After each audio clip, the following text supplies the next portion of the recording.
তো জীবনে ক্ষমতাই যায় নাই, তারা দেশ খাইলো কি করে? যারা ক্ষমতা থাকে ওরা খায় না, যারা ক্ষমতা যায় না ওরা খায় জম্বেল খাওয়া। আশ্চর্য কথা, এরাই দেশ তারা খাইছে।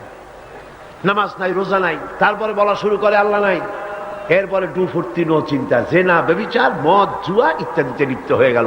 আমার সোনার টুকরা ছেলে যেই না গেল বিশ্ববিদ্যালয়, কয়লার টুকরায় পরিণত হয়ে গেল। ঠিক কিনা? এটা কে করলো? কে করলো? করেছে এক শ্রেণীর শিক্ষক নামের কলঙ্ক, যারা শান্তিনিকেতনের গোলাম, যারা মার্কস এবং লেনিনের গোলাম, মাও সেতুংয়ের গোলাম। এই গোলামেরা দুনিয়ার মানুষকে, আমার সন্তানগুলিকে ধ্বংস করে দিল। আর যদি আমি আলোচনার শুরুতেই বলেছিলাম, যদি কোরআন এবং সুন্নাহ যদি পড়ানো হতো কলেজ বিশ্ববিদ্যালয়ে, তাহলে আমার এই সন্তানগুলি চোর হতো না, ডাকাত হতো না, জেনাকার হতো না, বদমাশ হতো না, খাঁটি মুসলমান হয়ে বেরিয়ে আসতো, যা দেখলে আমাদের চক্ষু ঠান্ডা হয়ে যেত। যেরকম সুবহানাল্লাহ। সেই ধরনের এই কোরআন ভিত্তিক শিক্ষা ব্যবস্থা বাংলাদেশে চালু হোক, তা কি আপনারা চান? জোরে বলেন চান?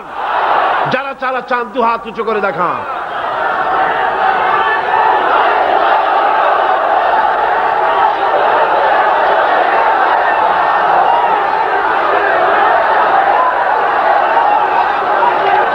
বসুন, বসুন। হাত তুলতে বলেছি, মাথা তো তুলতে বলিনি।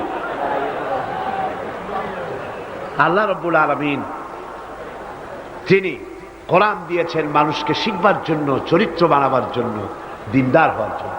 এই কোরআন এবং সুন্নাহর বদৌলতেই পৃথিবীতে শান্তি এসেছিল, পৃথিবীতে অর্থনৈতিক মুক্তি এসেছিল, মানুষ সুখ পেয়েছিল, মানুষ সৌন্দর্য পেয়েছিল।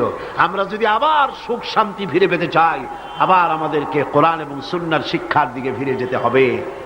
এর কোনো বিকল্প আছে? কোনো বিকল্প নাই। সেই কোরআন সুন্নাহর দিকে আমরা কিভাবে যাব, সেই বর্ণনা হবে আগামীকাল ইনশাআল্লাহ। তাওহীদের পথে, শিরক থেকে বেঁচে আল্লাহর পথে আগাবার জন্য আমরা তৈরি হয়ে যাই। মুনাজাতের জন্য দাঁড়ানো ভাইয়েরা সবাই বসুন। যত ভাই দাঁড়ানো, সমস্ত ভাইয়েরা যার যার জায়গায় বসে পড়ুন, মুনাজাতে শরীক হন। দুই ভাই, দুই অমুসলিম ভাই ইসলাম কবুল করার জন্য এখানে এসেছেন। এর একজনের নাম হলো তপন রক্ষিত, হিন্দু ধর্মাবলম্বী। বর্তমান নাম পছন্দ করেছে মোহাম্মদ হোসাইন। আর একজনের নাম শ্রী